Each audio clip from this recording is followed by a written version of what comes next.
On a ship at sea, this friend named Shinpei was sitting and checking his phone when the blonde friend Ushio suddenly called him. She asked Shinpei to close his eyes and then did something, though Shinpei didn't understand what she was doing. After opening his eyes, Ushio curiously asked Shinpei how long it had been since he returned to his hometown. She said it had been 2 years for her. After saying this, Ushio went straight to the ship's deck. Shinpei had thought Ushio would return with him this time, but no. Ushio smiled, saying goodbye to Shinpei, saying she couldn't go back with him anymore, and hoped Shinpei would take care of Mio for her. Then Ushio disappeared before Shinpei's eyes, despite him shouting and rushing to stop her. Suddenly Shinpei bumped into something soft. He broke out in a sweat and looked up to check. It turned out everything he had just seen was only a dream. He was so scared that he frantically apologized to the girl sitting opposite him, then immediately received a hard slap to the face. After the incident, Shinpei couldn't sit in his old seat anymore. He moved to another place to stand, standing while encouraging himself to stay calm. Thinking back, Shinpei had never been slapped before. This experience was quite new. At this time, the ship announced it was approaching the final station, Wakayama town located on the Kitten Strait, with a population of only about 700 people, and the local specialty is black squid. This is a small island with tourism as its strength, and Shinpei had returned to his hometown after nearly 2 years, to attend the funeral of his childhood friend Ushio. Shinpei took a deep breath as he was preparing to pull his luggage away, when from up the slope a girl on a bicycle rushed toward him calling his name. The girl couldn't brake in time and plunged straight into the sea. This was Mio, Ushio's sister. Seeing the girl still in such a mood made Shinpei quite confused, since her sister Ushio had just died only a day ago. Shinpei reached out to help Mio surface, then they went home together. As they walked, Mio asked Shinpei about his experiences in Tokyo, which Shinpei didn't know much about since he hadn't traveled around much. At this moment, Mio suddenly burst out laughing, complimenting Shinpei that compared to 2 years ago, his Japanese had improved a lot, making Shinpei very embarrassed. They walked and chatted with each other, and eventually arrived at the funeral home. Ushio's photo was placed on the altar, while her body lay in the coffin, surrounded by mourners. In Shinpei's hand, he tightly held a flower, recalling past events. 10 years ago, when his parents died, Ushio's family had adopted him. They had lived together very happily. For Shinpei, this was a family. 2 years ago, when he was preparing to go to Tokyo, Ushio had wanted him to make curry for her. He had refused and promised Ushio next time. But now there was no next time anymore. Shinpei sadly placed the flower in the coffin. The people around gossiped about Ushio's death. Suddenly, a flash of light appeared as someone took a photo at the place despite it being forbidden. Shinpei was about to turn around to question this when a friend rushed over and hugged his neck, sobbing. Sue told Shinpei about Ushio's death, how she had been swept away by the current while trying to save a child from drowning. Sue blamed himself. He had been there but couldn't save Ushio. Sue cried uncontrollably, wanting Shinpei to hit him, saying he would take it all. But Shinpei didn't do that. He just gently put his hand on Sue's shoulder to console him. Things had already turned out this way. Hitting Sue wouldn't change anything. After he calmed down, Shinpei brought up the fact that Sue's father had performed an autopsy on Ushio, which made Shinpei somewhat curious. Wasn't Ushio drowned? Hearing this, Sue pointed Shinpei toward a little girl standing opposite. The girl was Shiori, the daughter of the Koba supermarket owner, who was also the girl Ushio had saved. It was pitiful that the child was too young to have experienced such a shock. The time had come and the ceremony would begin immediately. The pastor called Shinpei over to help him. Before he left, Sue whispered to Shinpei, promising that tonight he would contact him again to tell him everything that happened. That evening, after Ushio's funeral, Shinpei returned home to cook for the family. After a while, Mr. Elaine returned. They sat down at the table together. This time Shinpei had cooked curry. He had even prepared a portion for Ushio too, even though she was no longer here. Late at night, Mio stood outside looking at her family's restaurant. A police officer on patrol noticed Mio. He spoke up curiously asking, and Mio just turned around and smiled. Meanwhile, Shinpei at this time was in his room hearing everything from Sue. All those rumors about Sue's father performing an autopsy on Ushio were false. The truth was that Sue's father was only present at the investigation at the request of the police. And Sue had learned one thing.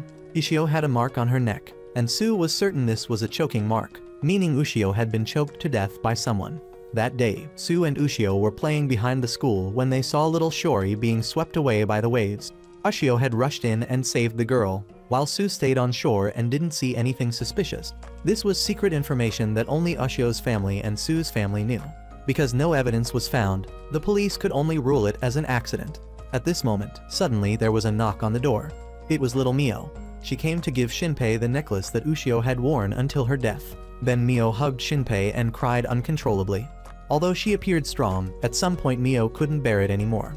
The girl gritted her teeth, swearing she wouldn't forgive the person who killed her sister.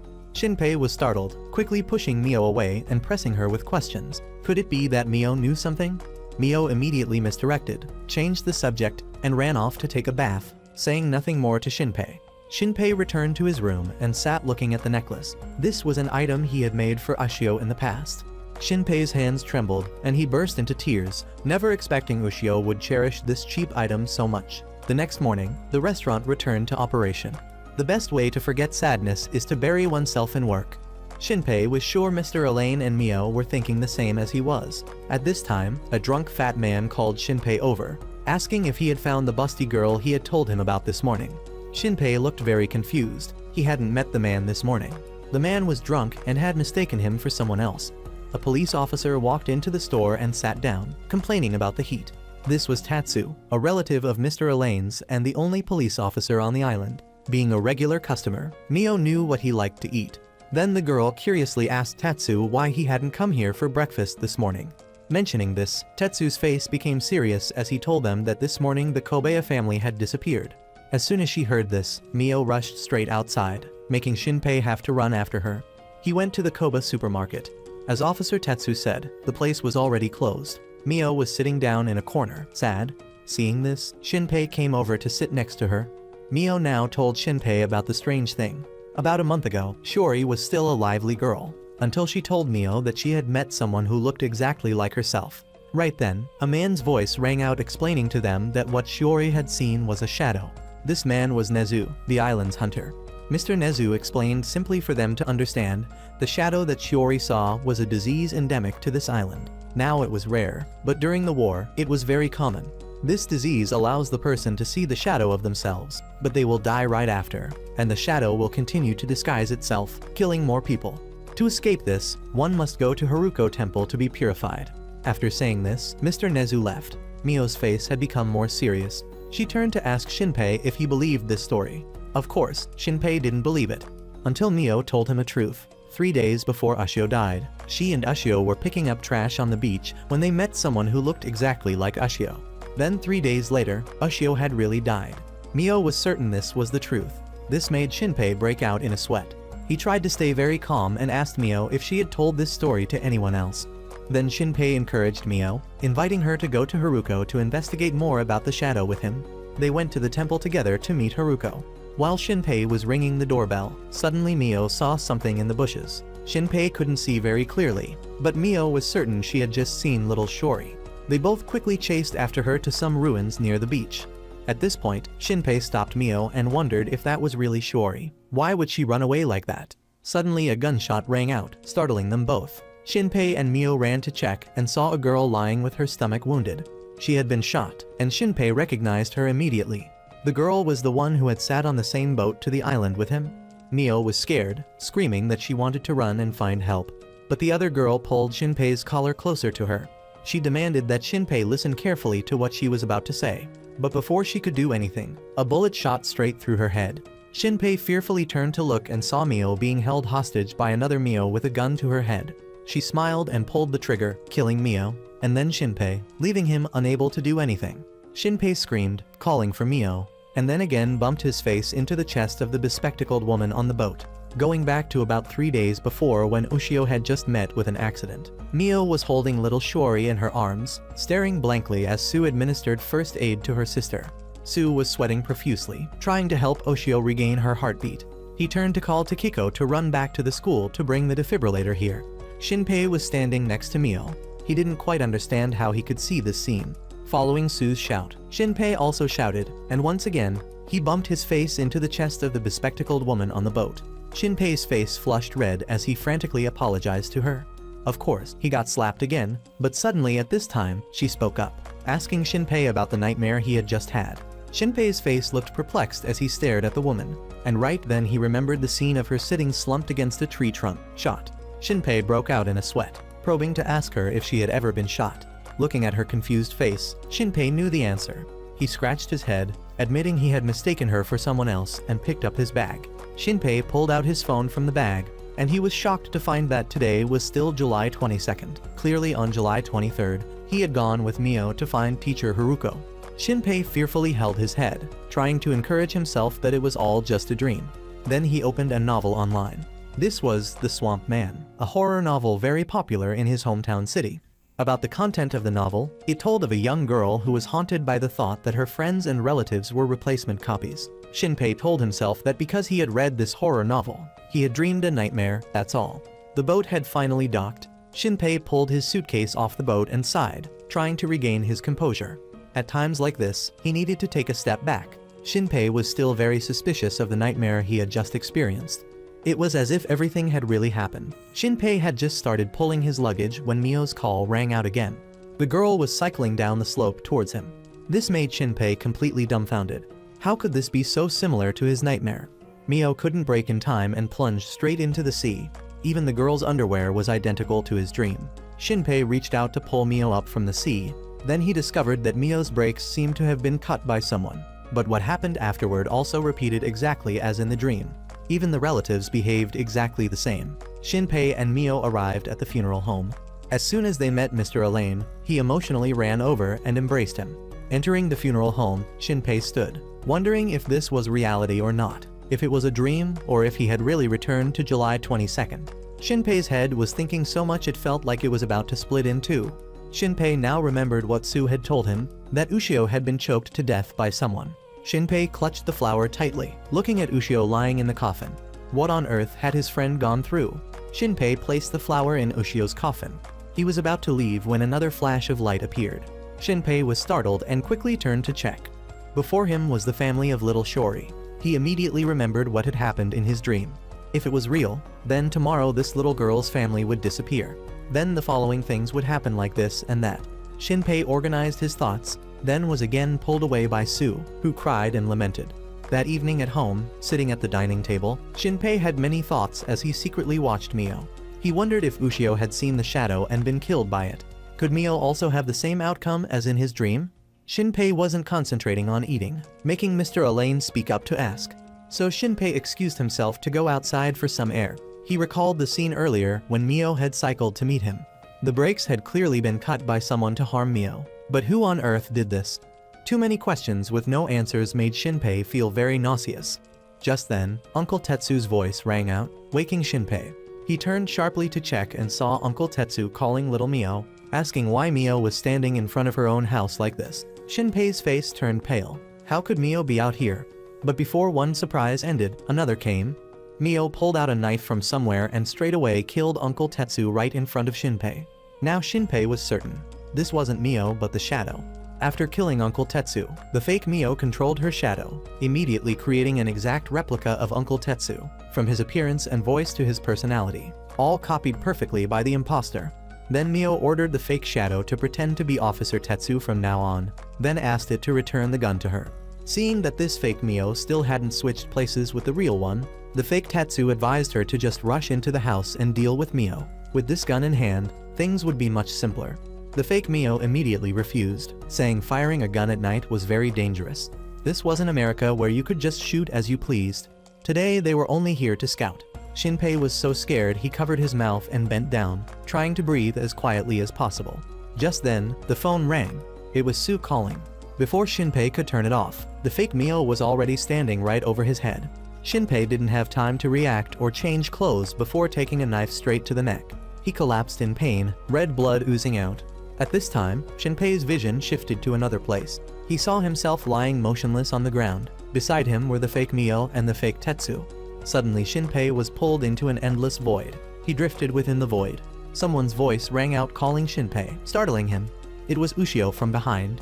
She hugged Shinpei, asking him to help protect Mio. Shinpei shouted out loud, calling Ushio, and then he was taken back to the time when he had just pulled his suitcase off the boat. Shinpei collapsed, clutching his throat. He wondered, hadn't he already died? Could it be that he had been given another chance? While he was afraid, Mio's voice rang out again, followed by Ushio's messages that Shinpei had just heard. Protect Mio. This time, Shinpei rushed out to block the bicycle, not letting Mio plunge into the sea again. But in exchange, he himself fell into the sea. Shinpei didn't know how to swim and began to sink. Fortunately, Mio had promptly pulled him up. On the other side, the busty woman was now hanging herself from a tree, recording what she had done while preparing to come to the island. Her gaze kept turning toward Shinpei and the family of little Shiori. In her final words, her face became serious, as if she knew there was an intruder in the organization already. That night, when Brother Tetsu was leisurely reading adult magazines, he received a phone call. The caller was Shinpei, reporting to him that there was a fight near the shopping area. Of course, this was just a lie, so that Brother Tetsu wouldn't patrol past his house anymore. Shinpei told himself he had to try to survive through this night. Sitting before Oshio's altar, Shinpei knew that this would be very dangerous, but he had foreknowledge of what would happen, so he had to try to change it. He had also informed Sue that he would contact him tomorrow. After that, Shinpei returned to his room. He deleted all unnecessary apps from his phone to free up storage for video recording. As a precaution, Shinpei also turned on airplane mode and prepared a backup charger. He knew exactly when the fake shadow would appear, so he had enough time to prepare everything. After setting up the camera in a position that was difficult to detect, Shinpei returned to lock his door tightly, standing dazed in the bathroom trying to recall the experiences he had gone through. In the first ice sky, he hadn't been killed on July 22nd. The sound of flushing water rang out in the bathroom. Shinpei was quite sure Mio was bathing, but to be certain, he had rushed in to check once and was thrown a shower head by Mio, causing his nose to bleed. But that was enough to prove Mio was still safe and hadn't left the house. Early the next morning, Shinpei left the house to retrieve his phone and check. Sure enough, the fake shadow had come to stand in front of his house. So Shinpei took the phone up to the room to show Mio. Mio's face was scared when she saw her holding a knife in her hand. Now she was sure she had come to kill her. Then Mio told Shinpei that Ushio had also encountered the shadow before she died. Mio stood up abruptly and grabbed Shinpei's hand. If the shadow was real, wouldn't little Shiori be in danger too? They needed to inform her right away. Shinpei understood that. Little Shiori must have encountered the shadow already, but he didn't want Mio to take such a risk. Shinpei held Mio's hand back. He agreed to help Shiori, but said he would go notify her alone. So Shinpei went back to the Koba supermarket. Although he arrived very early, the store was already closed. Shinpei sighed deeply. Everything was still the same, he couldn't change this yet. Just then, a woman's voice rang out. It was Mrs. Shiomi, who saw Shinpei standing in front of the grocery store. She teased Shinpei that living in the city had made it difficult for him when there was nowhere to buy things. At this time, Mrs. Shiomi noticed something strange.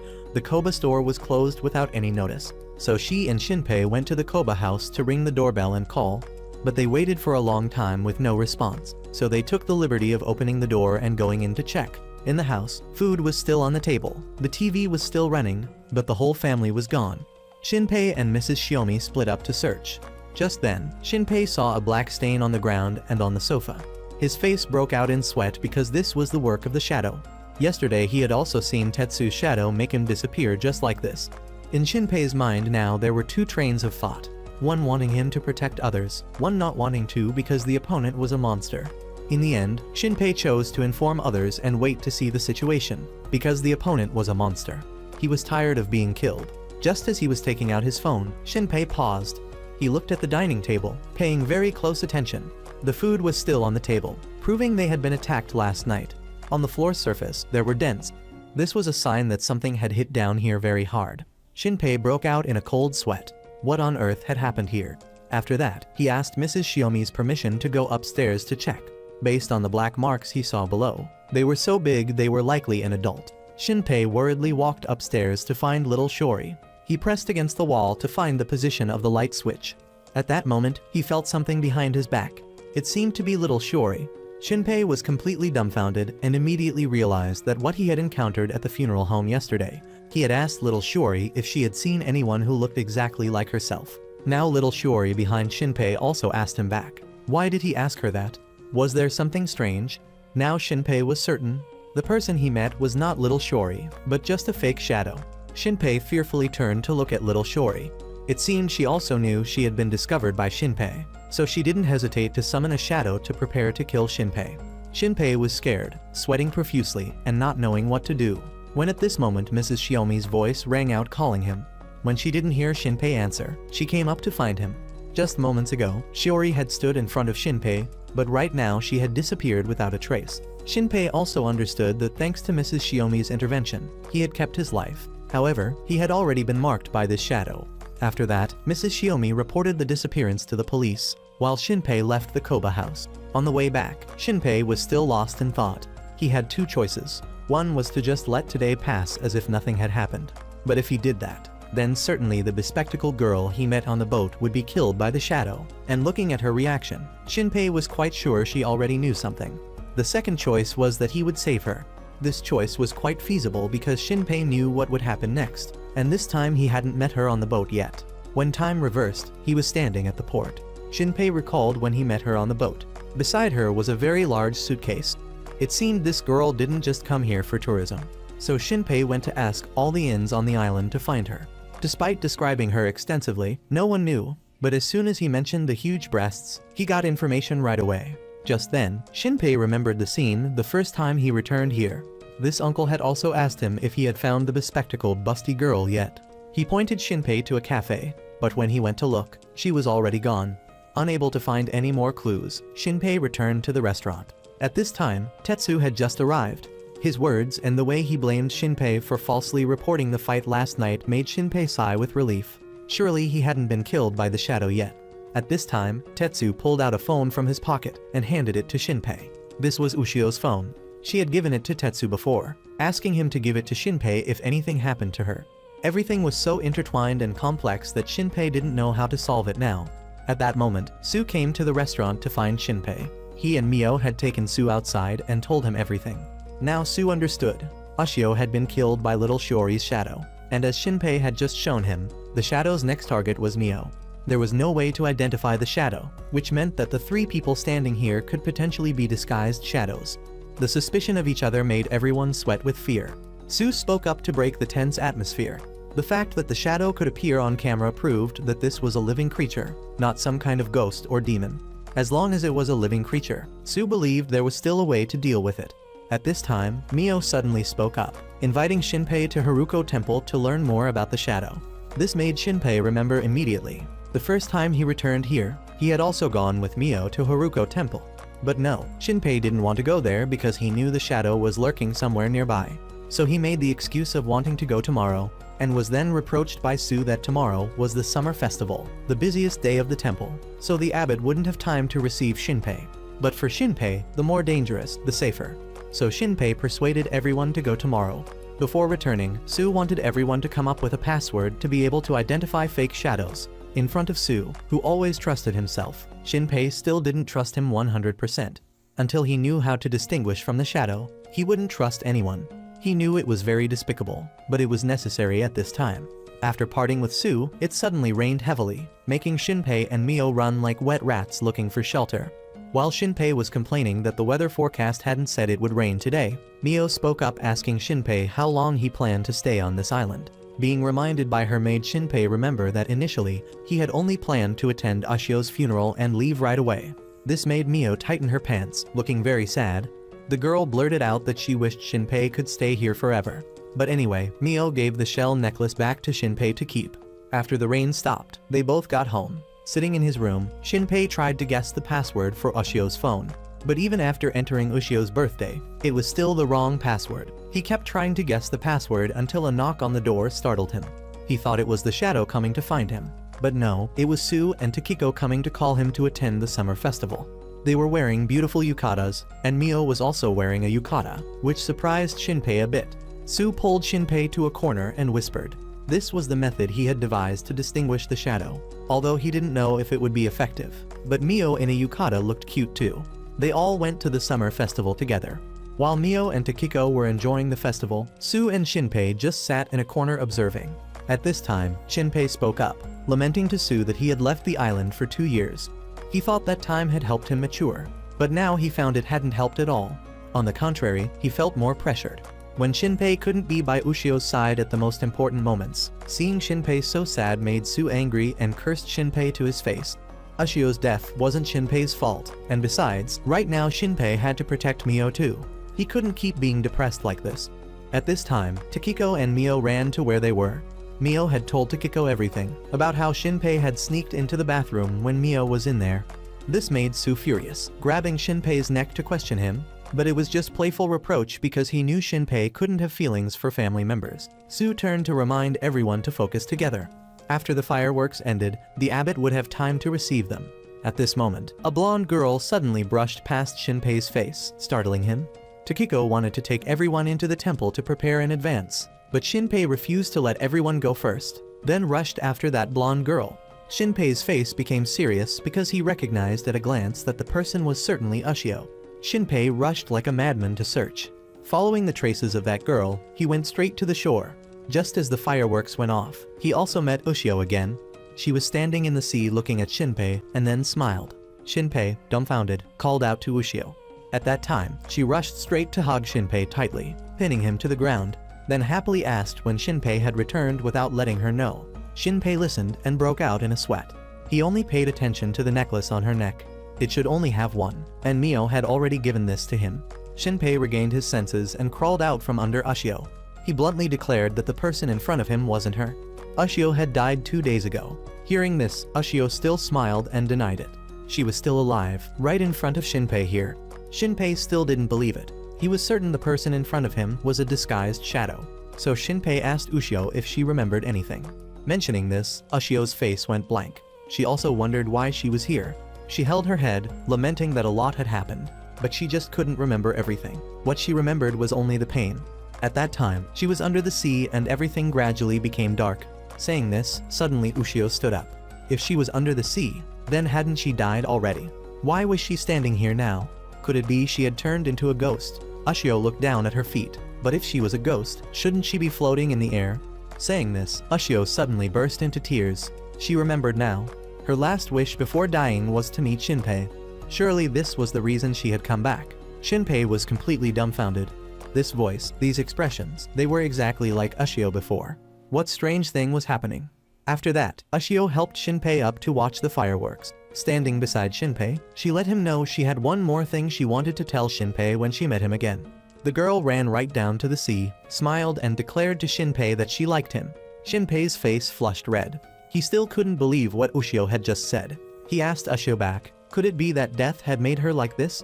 Ushio laughed when she heard this. So this was what Shinpei thought of her. She also felt her mind wasn't very clear. Shinpei clenched his fists, telling himself this was just an imposter. Ushio was dead already. What was this thing in front of him trying to aim for? Shinpei still wanted to know the reason why Ushio had come here. This, even Ushio didn't know. She should have gone to heaven. After that, she turned to point out to Shinpei the fireworks exploding in the sky. The girl smiled and explained she wanted to go to the festival with Shinpei. After saying this, Ushio enthusiastically ran off. She was wearing a swimsuit, entering the festival, making Shinpei very embarrassed. He hurriedly grabbed Ushio's hand and ran away. Dressed like this was too inappropriate, and moreover, if people discovered her, he wouldn't know how to explain it reasonably. Meanwhile, the shadow disguised as Mio was standing dumbfounded, staring at the knife of the squid butcher. At that moment, it had seen Shinpei pulling Ushio's hand and running away. As for Shinpei, he had taken Ushio to a corner to hide. Ushio's face showed extreme confusion as she asked Shinpei why he had taken her to hide. She was hungry and wanted to eat some delicious food and also wanted to meet her sister Mio. Shinpei immediately refused because Ushio was dead. Meeting her now would be too dangerous, and he didn't know how to protect Ushio anymore. Ushio angrily punched Shinpei in the stomach, then warned him she didn't want to hear these nonsensical things. Shinpei collapsed, holding his stomach, hitting first, then warning indeed. This person was very similar to the Ushio he used to know. After that, Shinpei sat down to talk with Ushio. He told her about the 2 years since he left the island, and even their childhood memories together. In the conversation, Shinpei tried to probe. Ushio remembered everything, even the name of the author of her favorite work. However, only the shadow as Ushio couldn't remember anything. At this moment, the phone rang. It was Mio calling. Recognizing her little sister's voice immediately, Ushio cut in, calling Mio and startling the girl. Shinpei hurriedly pushed Ushio away and explained to Mio. After that, Mio called Shinpei to quickly return. The fireworks had ended, and it was time to go meet Abbot Haruko. So Shinpei hurriedly pushed Ushio into hiding. He explained and advised Ushio not to leave this place. It was very dangerous outside right now. After finishing, Shinpei hurriedly returned to find Mio's group. On this island, there was a very strange legend. People said that anything that drifted here carried its own soul. That god was named Haruko. Ships drifting to the island were collected instead of discarded, then burned to perform the Omiokiri purification ritual. Standing looking at the big fire burning, Shinpei noticed that there were many people around this place. At least thousands of people were here. Suddenly Mio spoke up, calling Shinpei. It had been a long time since they had gone to a festival together. Mio wondered if going to a festival after her sister had just died was appropriate. Surely Sister Oshio would have wanted to go too. After that, Sue called Mio aside to talk. Shinpei stayed with Takiko. Takiko revealed to Shinpei that Sue had already decided. Tonight he would confess to Mio. Shinpei was quite surprised to hear this and wished for Sue's wish to come true. But Takiko was quite sure it wouldn't happen because she knew Mio already had someone in her heart. At this time, Sue suddenly shouted loudly, calling Shinpei and Takiko. With all his courage, he had actually confessed to Mio. This made Shinpei and Takiko gape in astonishment. Mio was also embarrassed, her face completely red. But she quickly regained her composure, then rejected Sue's confession. Just then, a masked person appeared behind Shinpei and Takiko. Looking at this appearance, Shinpei immediately recognized it was Ushio. After being masked, Ushio thought no one would recognize her. But Sue and Mio only needed to hear her voice to know. Being discovered, Ushio didn't need to wear the mask anymore. She took off the mask and smiled, complimenting her sister on how beautiful she looked in a yukata. Mio's face contorted as she shouted out that this wasn't her sister, but a monster. At that moment, Shinpei had stepped over to stand right next to Ushio. This frightened Mio, who wanted him to get away from this monster. But strangely, Shinpei now looked very odd. He was gripping Ushio's hand tightly, causing her pain, then uttered a sentence that left them all dumbfounded. Sue hurriedly stopped Mio. What Shinpei had just done wasn't like him at all. That was the shadow, not Shinpei. Shinpei smiled an evil smile and transformed back into the shadow right in front of everyone. The real Shinpei at this time was running back to Mio's place. Just as he reached the stairs, in front of him was the fake Mio holding a bloody knife. In the blink of an eye, she had teleported in front of Shinpei, grabbed his neck, and lifted him up. The speed and terrifying strength made Shinpei unable to react in time. The fake Mio looked at Shinpei in a very puzzled way. She knew about Shinpei recording her image. She threw Shinpei straight back and then advanced. Shinpei was sweating profusely, seeing countless black marks on the ground below. How many people had this thing killed here? The fake Mio sat down next to Shinpei, probing why Shinpei knew in advance what would happen. Could it be that traitor had reported to him? This question surprised Shinpei very much. Who was the traitor? At that moment, someone stepped toward them. It was the fake Shinpei. He was trying to search through Shinpei's thoughts. Shinpei watched but couldn't do anything. This was his shadow copy. It seemed he had been copied by the shadow since he went to Shiori's house to investigate. Not good, this shadow was searching through his thoughts. If he knew about the loop, it would be disastrous. What to do now? Shinpei really thought until his brain was exhausted, but had no solution against this kind of monster. At that time, Mio had lost patience and was about to kill Shinpei when the fake Shinpei stopped her. He had searched Shinpei's thoughts very carefully. After death, Shinpei would return to July 22nd, with all related memories from before.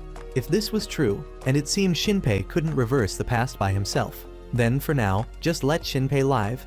Because if they let him reverse time once more, he might find a way to fight against them. This explanation was very reasonable, so Mio withdrew the knife in her hand. The fake Shinpei asked Mio to send a subordinate down to capture Ushio, then smiled mockingly at Shinpei. How pathetic that in the end, he couldn't protect anyone. After that, he ran up to the festival, leaving Shinpei with the fake Mio. Shinpei didn't accept this. He tried to crawl after them. Even though Mio broke his arm, he didn't give up. Seeing Shinpei so stubborn, the fake Mio was about to break his legs too, when a gunshot suddenly rang out. A variable had arrived. The busty girl he had met on the boat to the island was standing right behind the fake Mio. She shot her a few shotgun blasts straight to the head, enough to make her collapse. Shinpei turned around in bewilderment, and he had recognized her. Looking at the miserable Shinpei lying on the ground, the girl sighed and complained to Shinpei that she hadn't even gotten to taste the specialty dishes on this island before she had to go to work. Pain surged through Shinpei, making him grimace. At this moment, Mio's shadow collapsed in front of Shinpei, startling him. The other girl remained very calm. From behind, a black shadow glided across the ground, rushing straight toward her. Although it had been shot straight in the head, the fake Mio wasn't dead yet. From the black streak on the ground, it emerged, holding a knife intending to stab the bespectacled girl. Somehow she still managed to dodge and spun around to fire her gun. This time she wasn't shooting at Mio anymore, but directly at the ground, at that black streak. The fake Mio now paused, giving her a compliment for dodging that attack. After that, she vanished. Shinpei was completely dumbfounded and amazed that this person could defeat a shadow. The bespectacled girl then came over to administer first aid to Shinpei's wounds. She smiled brightly and introduced herself to him as Nagumo. As for her purpose on this island, it was simply to save Shinpei. However, looking down at the black streaks on the ground, she sighed deeply. It seemed she had arrived a bit too late. Just as she finished speaking, Nagumo sensed something. She pulled Shinpei into the bushes and signaled him to be quiet. A shadow was approaching. Shinpei looked through the gap in the bushes. Ushio's figure running by startled him. Hadn't he told Ushio to stay in the shelter? Shinpei wanted to break free and run after her, but was stopped by Nagumo. The shadows were gathering up there. At this time, if Shinpei went, it would be very dangerous. Shinpei still couldn't understand. Could this woman distinguish the shadows? Seeing this, Nagumo explained simply to Shinpei. The thing standing on the shadow was simply a mass of flesh. Its true form was the black streak lying beneath the ground. That's why they hated being stepped on. When someone tried or accidentally touched them, they would move to another place to avoid it. Nagumo held her gun and stepped out of the bushes. Everything she had just told Shinpei was valuable information passed down from her sister. The shadows scanned humans with light, then took over the target's memories. Why did they do this? Simply because they needed nutrients. They ate memories as nutrition for themselves. Nagumo now pointed to the ground. These remnants of black streaks were the remains of the unfortunate people. Over the past 3 days, the number of shadows had increased significantly. No matter how many were killed, it wasn't enough. Nagumo herself also felt a bit strange, as if they were acting for some purpose. Purpose? Shinpei immediately remembered Mio's face. Just then, a flash of light appeared above the temple. Shinpei fearfully turned to ask Nagumo for help. He begged her because his family was up there. After that, Shinpei rushed up quickly. Watching Shinpei's back as he ran, Nagumo had to wonder if he could save everyone. When Shinpei arrived, he saw Takiko standing motionless. At Shinpei's feet was a large pool of blood. Seeing Shinpei, Takiko burst into tears, and then immediately after, she was stabbed from behind and collapsed. Nagumo now arrived, hurriedly pointing her gun and ordering Shinpei to step back. In front of Shinpei, a bizarre black shadow stepped forward. Behind it was a mountain of corpses piled up, making Shinpei break out in a cold sweat. The shadow uttered a sentence. The hour had come. It would pull this curtain. Just a moment ago, the temple was very bustling, yet now it was flooded with the smell of blood. Shinpei trembled, his brain numb, not knowing what to do. Unconsciously, he just counted the number of shadows here. At that moment, Shinpei saw an extremely horrific scene. Su using his body to shield Mio. Su's head was bleeding, and he collapsed in front of Shinpei. The fake Su shadow laughed out loud. It was also curious about human preferences. It didn't expect Su would dare to shield Mio like this. It was too fun. It was preparing to eliminate Mio when gunshots rang out. Nagumo shot off the fake Su's arm, then put her hand in her pocket to get more ammunition. At that moment, she discovered that the black shadow in front of her had created a clone that also knew how to hold a gun. In an instant, Nagumo sensed danger, quickly dodging to one side to escape with her life. The black shadow now spoke up, probing them. Their appearance up here meant they must have defeated Mio's shadow, right? Shinpei angrily shouted out. Immediately, the shadow shot out tentacles, tightly wrapping around Shinpei's body. It pulled Shinpei over to examine him. Shinpei's right eye was its mother's lost right eye from the past. It was puzzling how Shinpei had obtained this eye. With this eye, Shinpei would receive the ability to control time. At this moment, Ushio had just woken up, trying to break free from the fake Shinpei's grasp. Of course, it didn't work. Meanwhile, the real Shinpei was writhing in pain on the ground. The shadow leader understood very clearly the mechanism of Shinpei's right eye. Each time he died, he would return to a checkpoint to start over, so there was only one way for the evil side to win. It turned to call the fake Shinpei to begin the work. Ushio fearfully shouted, calling Mio to protect Shinpei. Mio understood what her sister wanted and tried to crawl to Shinpei. But just as she was about to touch Shinpei, the shadow attacked and killed Mio right in front of them. One by one, the shadows gradually dissolved and rejoined the body of the shadow leader. Its final meal was complete. Nagumo lay nursing her wounds, blaming herself for arriving too late. The shadow leader raised its hand to the sky. Immediately, a bright red light appeared above. The thing that the shadow leader called Mother was a girl. Immediately, the black streak appeared, spreading throughout the ceremony area. It was like a flood pouring down below the shrine.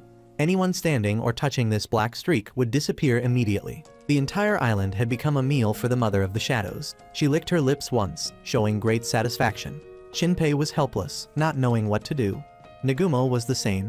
She blamed herself for being too weak to save anyone. The Shadow's ritual was complete. It was too late to fix this mistake. At that moment, Shinpei suddenly shouted loudly, calling Nagumo. He burst into tears, begging Nagumo to shoot him. He would return to the 22nd to fix this mistake. Nagumo only had one bullet left, all or nothing. But with Shinpei shouting this plan so loudly, of course, the shadow leader wouldn't let that happen. It was preparing to absorb Nagumo when Ushio emerged from under the ground. She punched the shadow leader straight in the face, creating the perfect opportunity for Nagumo to pull the trigger. Before that, she still had to remind Shinpei of one thing. If he could really go back, he must say her name in front of her. If he did that, she would certainly help him with all her strength. The gunshot rang out, blowing away Shinpei's head. Before being sent back in time, Shinpei had to enter an observer state as before. Seeing the scene of the island being swallowed by the black shadow made Shinpei unable to bear it anymore. He just wished it would end quickly. At that time, Shinpei and the Mother of the Shadows locked eyes. And then he was pulled into a different dimension to reverse the past. Ushio's voice rang out again, reminding him to be careful with this power. It wasn't something an ordinary person could control. In the blink of an eye, Shinpei had returned to July 22nd. He collapsed, vomiting violently, then discovered his clothes were soaking wet. Shinpei immediately remembered that at this moment, he had probably just been knocked into the sea by Mio's bicycle and was rescued by her.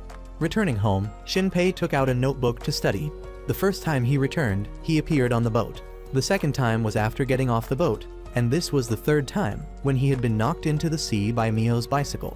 The starting point of each loop was gradually being pushed forward. Now Shinpei understood what Ushio had told him. This power had limits, and in the next return, it was highly likely that he would be pushed back to an even later time. Shinpei stood up to change his clothes and prepare. In 3 days, it would be the summer festival. He had to find a way to save everyone within 3 days. Because if he had to use his power again, if his starting point was after Mio's group had been killed, then no matter how many times he went back, it wouldn't solve anything. Meanwhile, at the beach, waves washed ashore, bringing Ushio with them. She woke up confused, her eyes welling with tears as she looked around in surprise and bewilderment. In Shinpei's second time travel, the ship docked. As soon as she set foot on the pier, Nagumo was startled to discover that the person standing next to the ship was a shadow. However, she didn't show any reaction to it. Nagumo pulled her luggage up the slope, just as Mio was cycling down, calling out Shinpei's nickname loudly. This made Nagumo a bit curious. She analyzed the Shin in Shinpei, then quickly dismissed the thought. It couldn't be that Shinpei coincidentally took the same boat as her. Nagumo's attention was caught by a funeral notice. On it was clearly written Ushio's name. Nagumo immediately remembered the scene of Shinpei shouting the girl's name, then bumping right into her chest. So she went to the funeral home to investigate further. While walking around scouting, a man recognized her. Masahito smiled brightly, greeting her and complimenting Nagumo on becoming more beautiful. It had been 14 years since they had met. While greeting Masahito, Nagumo also probed him. She had stepped on his shadow and saw no reaction, proving he wasn't a shadow monster. After that, Nagumo curiously asked Masahito about little Ushio. Mentioning this, Masahito's face became sad as he recounted everything to her. But very quickly he changed to another topic. Then he called Mr. Elaine to meet Nagumo. Of course, Nagumo knew him, and Mr. Elaine wasn't a stranger to her either. In middle school, Nagumo had been a regular customer at Mr. Elaine's restaurant. She knew very well about his family. 2 daughters, the younger one Mio, and the elder sister Ushio. After giving birth to Mio, Mr. Elaine's wife had passed away. While he was working, customers would take turns caring for Mio to help him. At that time, Ushio was also very young. When the little girl came to ask Nagumo to read her a story, she happily read to Ushio a newly released novel that she had written herself. After meeting with Mr. Elaine, Nagumo leaned against a corner of the wall, looking at Ushio's memorial photo. 14 years had passed, a very long time.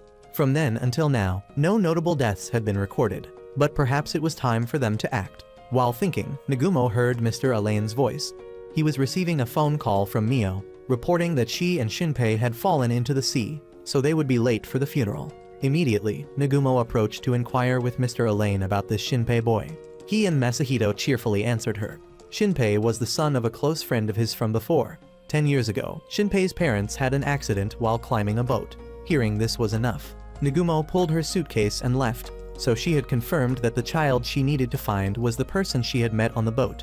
But for now, she needed to avoid Shinpei. She couldn't trust him immediately with such little information. Mr. Elaine, seeing Nagumo leave, chased after her.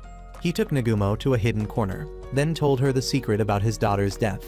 The girl had been strangled to death, not drowned as the police had announced. This made Nagumo a bit angry. Were the police on this island idiots? If she had been strangled, surely there would still be blood and skin of the perpetrator under Ushio's fingernails. Without hesitation, Nagumo rushed into the hall, pushing open the lid of Ushio's coffin, surprising everyone. Tetsu, seeing this, tried to stop Nagumo, but it was almost ineffective. Nagumo gently wiped Ushio's neck, and the mark from being strangled immediately appeared. She then turned to ask Mr. Elaine who had dressed Ushio. Mr. Elaine only remembered it was probably a nurse at the hospital. At this moment, the doctor present in the hall rushed over to reproach Nagumo for not respecting the dead. Nagumo didn't bother to argue and immediately pulled her suitcase to leave. Mr. Elaine continuously ran after her, apologizing to Nagumo for telling her this inappropriate matter. Nagumo turned to ask him one more question, whether before dying, Ushio had ever mentioned anything about a doppelganger. As soon as she finished speaking, Nagumo's childhood friend recognized her. Asako burst into tears in front of Nagumo, unable to believe this had happened to Ushio. Just because she saved Asako's daughter, Ushio had to die. Mr. Elaine hurriedly comforted Asako, while Nagumo's face wrinkled up. This third-rate acting couldn't fool her. The Asako before her was a disguised shadow. Most likely, the real Asako had already been killed. Nagumo angrily gritted her teeth. This damn thing dared to come to Mr. Elaine's funeral after causing all that. After leaving the hall, Nagumo went to meet Mr. Nezu and told him the whole truth. Shori's entire family were shadows. Hearing this, Mr. Nezu could already envision the scenario. Surely the real Shori had been killed, pretending to drown to kill Ushio, then replacing Asako's entire family. But to do this, surely among them, there was one who could create new shadows. Things were becoming more complex. At this time, Nagumo, with tears in her eyes, threw him a phone. She hoped that when she needed it, Mr. Nezu would help. Returning to Shinpei, having been reincarnated, Shinpei copied exactly what he had done in the previous reincarnation. This helped him avoid being attacked by Shori right away. The funeral ended at 1 p.m. When everyone had left, Asako's family called Shinpei over to probe how much he knew about the shadow that he had mentioned. Shinpei broke out in a sweat when he saw an ant crawling across their shadow. He remembered clearly what Nagumo had told him. The shadow hated being stepped on its shadow. Surely Asako's entire family were disguised shadows. Shinpei fearfully tried to find an excuse to make Asako's family leave. At this time, Mio approached him to inquire. Right then, Shinpei turned sharply to ask Mio about the color of the underwear she had worn yesterday.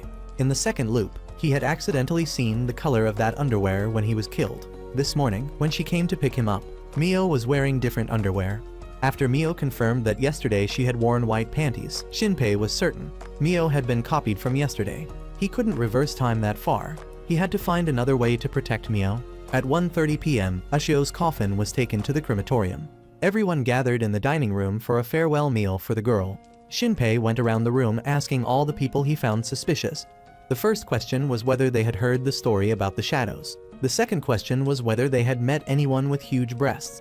When hearing about this, Mr. Elaine was quite sure the person Shinpei was referring to was Nagumo. So he handed over the paper Nagumo had asked him to give to Shinpei. This was a code, like in the novel Nagumo had written herself, so Shinpei quickly found the answer. Mr. Elaine excused himself to go to the bathroom. Shinpei immediately called to try to contact Nagumo, but the person who answered was Mr. Nezu. He didn't explain much, just told Shinpei to return to the hall and wait for his contact. While Mr. Elaine was in the bathroom, the shadow disguised as Mr. Elaine appeared, sneaking into the bathroom to assassinate him. Just as it opened the door, Nagumo was waiting and immediately hit it with a hammer to the floor. Only after a while did Mr. Nezu contact Shinpei again, calling him to the yard. He asked him to stand like a statue, then fired a shot straight at his shadow. Meanwhile, in the bathroom, after taking a hammer blow, the fake Elaine also went to meet his maker. The real Elaine sat in the next room, not knowing what was happening at all. On Shinpei's side, taking a shot to the shadow while he was unharmed was enough to prove he wasn't a fake. So Mr. Nezu provided Nagumo's location to him. As he went, he wondered why she knew about the shadows. At the gate, Mr. Nezu was already waiting. He led Shinpei inside, explaining the situation earlier as they walked. Finally, Shinpei met Nagumo. Shinpei immediately presented the novel, reading his name very clearly, wanting Nagumo to sign it for him. While signing, Nagumo reminded Shinpei to listen very carefully to what she was about to list. Based on her observation, Shinpei couldn't possibly solve the code without knowing who she was beforehand. There was only one possibility. Either he had known her before, or he had gone through July 22nd several times. This meant Shinpei was a time traveler. Hearing this, Shinpei burst into tears, confirming Nagumo's reasoning. Shinpei handed the novel to Nagumo, curiously asking if she believed in the truth about the shadows, which was why she wrote this novel, and moreover, she had named the main character after herself. Hearing this, Nagumo leaned against the wall and told Shinpei that 14 years ago, she had seen the shadow with her own eyes, and it was also the one who had killed her family. She had experienced it, so she believed Shinpei. As for other issues, she would keep them secret, because if Shinpei was copied by the shadow would also know her secrets. Mr. Nezu now spoke up, reminding Shinpei that the shadow's targets were families. 14 years ago, only Nagumo escaped, so when she returned here, she would certainly become their target. Shinpei immediately realized, first Ushio, then Mio, finally him. So what would happen to Mr. Elaine? Nagumo interrupted his train of thought. Mr. Elaine's problem had already been solved by her. Once a shadow was killed, it couldn't return, so Mr. Elaine would be safe. This effect was similar to antibacterial immunity. Mr. Nezu was also immune to the shadow, so he wasn't afraid at all. Seeing Shinpei still very worried, Nagumo encouraged him, promising to protect him at all costs. Then, regarding Shinpei's plan, he hurriedly told her everything he knew. On the night of the summer festival, everyone would die. The shadow leader had the ability to control other shadows. Just earlier, Shinpei had given Nagumo a piece of paper, which also explained the events that were about to occur. At 9 p.m. tonight, Mio's shadow would appear in front of Mr. Elaine's store. Nagumo understood. Then tonight, she would deal with Mio's shadow. But for now, there was still a matter to handle. Without Nagumo saying it, Shinpei knew she intended to go deal with the shadows in Asako's family. He advised Nagumo not to do so because, according to the previous reincarnation cycle he had seen, when the festival took place, little Shiori was still present there, proving Nagumo had failed in defeating the little girl. But if Nagumo still insisted on going, Shinpei wanted to follow her. If a variable occurred, he wanted to know what reason led to their failure. Nagumo agreed to his request. However, she would go in alone, while Shinpei and Mr. Nezu would hide in a corner to observe. Before entering, Nagumo stood listening to a recording, which made Shinpei somewhat curious. Mr. Nezu let slip an explanation. Nagumo had no memories, so she had to record what she had known for her subsequent actions. Nagumo pulled her suitcase and rang the doorbell at Asako's house. The fake Asako shadow enthusiastically opened the door for Nagumo. Nagumo used the excuse that today's meeting was too hasty, and she hadn't had time to give gifts to the family, so she wanted to come in with everyone. The fake Shiori, hearing this, ordered the fake Asako to let her in. Nagumo entered and asked Asako's permission to open her suitcase here. Just waiting for her to be off guard, Nagumo immediately hit her in the face with a hammer. Outside the Koba store, Shinpei was still wondering, asking Mr. Nezu if it was just a guess. But did Nagumo have multiple personalities? She herself had told him to meet her brother. But such a possibility couldn't happen, right? Mr. Nezu smiled and gently reminded Shinpei, half right, half wrong, soon he would understand. Shinpei was still very worried, not knowing if Nagumo alone could withstand the three of them. On this, Mr. Nezu was certain she could, because he knew Nagumo was a very strong person. She had the secret to destroying the shadows. The reason Nagumo requested Shinpei to stay outside wasn't because she feared he would be in danger, but because he was a variable in her plan, and Nagumo was trying to understand why her plan in the previous loop had failed. Inside the building, Nagumo knocked Asako away. Immediately, Asako's husband grabbed chopsticks and rushed up to attack her. Nagumo hit him on the head and kicked him away. In a moment, Nagumo saw Asako transform and attack her from behind, thanks to which she was able to escape the attack. Then took the opportunity to hit right at the shadow under her feet, successfully killing the fake Asako shadow. Now Nagumo sensed a presence behind her. It was little Shiori. She was still pretending to be innocent, calling for her parents, but by now, Nagumo couldn't be fooled like that. With a hammer in her hand, Nagumo struck down at the shadow, but it could dodge and circle around behind her. Outside, Nezu was still explaining more to Shinpei. Nagumo had a twin brother. 14 years ago, her brother had been killed, his body covered in bite marks. Hearing the screams, Mr. Nezu had run over to check. The scene before his eyes had stayed with him until now. Everyone said Nagumo's brother had been attacked by wild animals, but Nagumo insisted the boy had been murdered. The bite marks all over his body had blurred the mark on the boy's neck, and no one believed Nagumo. The boy's funeral was held right after, and then he was taken to the crematorium. Hearing this, Shinpei also vaguely realized it was exactly like how Ushio had died. Seeing that Shinpei understood the problem, Mr. Nezu turned to ask Shinpei once more if he was ready to face what was about to happen. In the building, Nagumo had been subdued by the fake Shiori, who was strangling her on the ground. It was quite surprised by what Nagumo had just done. She knew how to kill a shadow, which made it wonder if she was on the same side as the traitor. Nagumo didn't bother to answer, just reminding it that if it wanted to know, it could copy her. The shadow angrily prepared to kill Nagumo, but she grabbed the chopsticks from the floor and without hesitation, stabbed herself to harm the shadow. It screamed in pain and rushed straight to the 3rd floor. This fake shadow was completely different from the 2 shadows she had just dealt with. To be certain, before going up to the 3rd floor to find it, Nagumo had sent a message outside to inform Shinpei and Mr. Nezu. She would pursue it, and they would switch to Plan B. From his bag, Mr. Nezu immediately pulled out a nail gun, ready and prepared. Meanwhile, Nagumo had gone up to the 3rd floor to probe. She entered a room and immediately sent a message to inform Mr. Nezu to prepare. The shadow would escape through the window. After that, Nagumo spoke up, gently reminding little Shori who was standing behind her. She knew all its secrets. When copying a person, it would have to remain immobile for a short period and couldn't do anything. If it acted like that, it would die immediately. The shadow clicked its tongue, having its weakness pointed out. It wasn't foolish enough to copy Nagumo anymore, and as she had predicted, it had escaped through the window. Mr. Nezu was already waiting below. With the nail gun, he fired continuously at it, but it wasn't effective. This shadow moved too quickly. But right at this moment, from a hidden corner, Shinpei had jumped out to pin the shadow to the ground.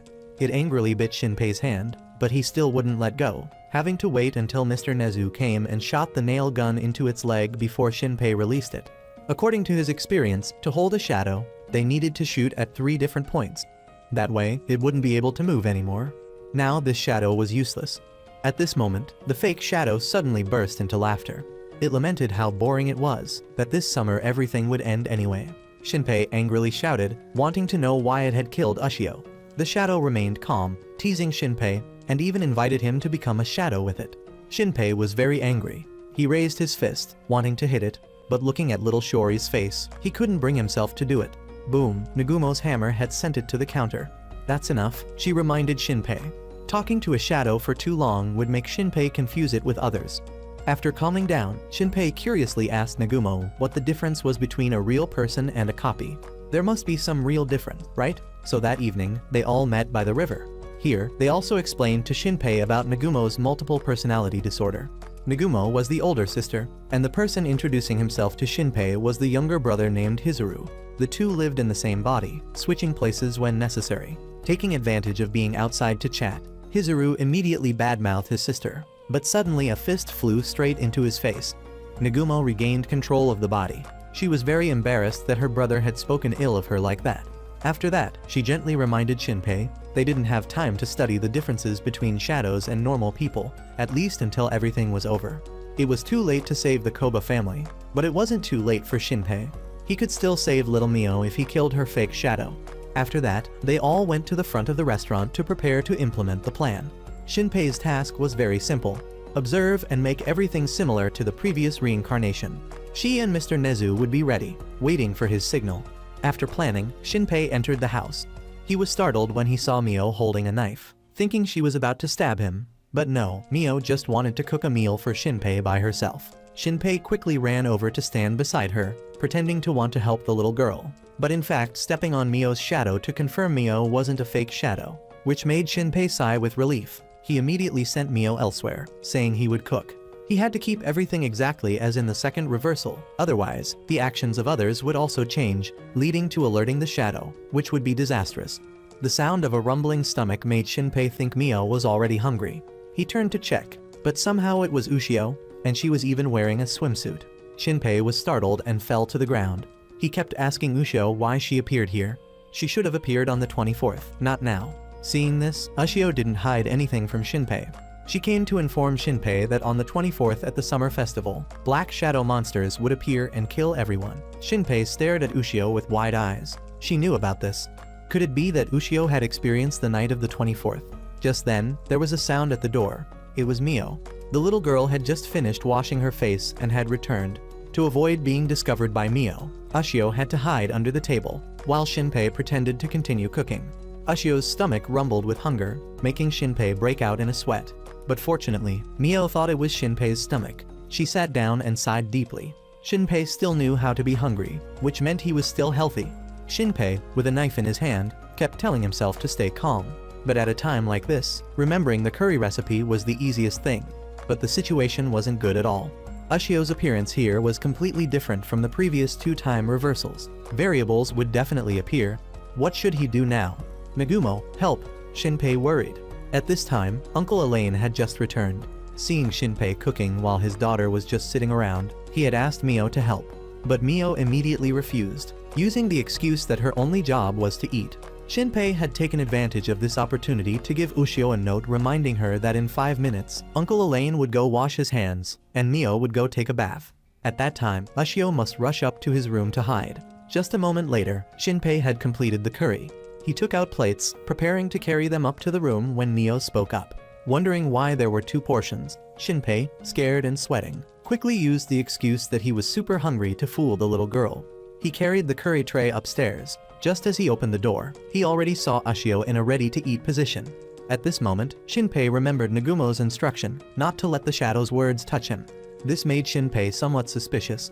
Why would Ushio's shadow appear here like this? While eating, Shinpei had probed Ushio with a few things. He even had a knife tucked behind his back in case of trouble. Ushio also didn't remember where she came from. She only remembered waking up at the shore. Of course, Ushio wouldn't let anyone discover her, except for Shinpei alone. Suddenly, Shinpei tickled Ushio, startling her. She turned sharply to reproach him. Shinpei explained while slowly taking out the knife from behind his back. Currently, Ushio's shadow had no defense at all. He could completely kill it right now, but in the second reversal, this shadow had created an opportunity to help Shinpei start over. Was it right for him to do this? At this moment, Shinpei remembered when he was about to leave for Tokyo to study. Uncle Elaine knew someone there, and Shinpei had decided to go to Tokyo to learn cooking. He used the excuse that he couldn't always be a burden to Ushio's family. But the truth was that Shinpei acted this way because he liked Ushio. He didn't want to always be Ushio's brother. On the last day before Shinpei was about to leave, Ushio had wished to eat the curry he cooked, but Shinpei had refused. And then there was no next time here anymore. Ushio ate and cried. It was good that she still had the chance to eat Shinpei's curry one more time. Now Shinpei had confirmed it. The person in front of him, even if a shadow, was still Ushio. It was different from other shadows. So Shinpei wasn't careful anymore and shared everything with Ushio. On the upcoming 24th, the festival would be attacked by shadow monsters. Hearing this, Ushio wanted to help Shinpei, but when he mentioned the abilities of a shadow, Ushio gave up. She couldn't do the same as them. Outside the coffin store, Nagumo and Mr. Nezu were already in position. In just 10 more minutes, Mio's fake shadow would appear here. She called to ask about Mr. Nezu's situation. He also had a gun ready, lying in a perfect position waiting for the opportunity. However, he still had something to remind Nagumo. Don't trust too much in what Shinpei said. After all, to him, Shinpei was just bait to lure those shadows to appear. If a variable occurred, Shinpei might not be helpful. Inside Shinpei's room, he had advised Ushio to change out of her swimsuit. Ushio wanted to, but she didn't know how to use the shadow's abilities. Trying too hard even made the swimsuit on her body disappear completely, exposing her naked body. So Shinpei had to lend her a shirt to wear temporarily. The two were chattering with each other without realizing that the shadow had sneaked in through the pipe and infiltrated the house.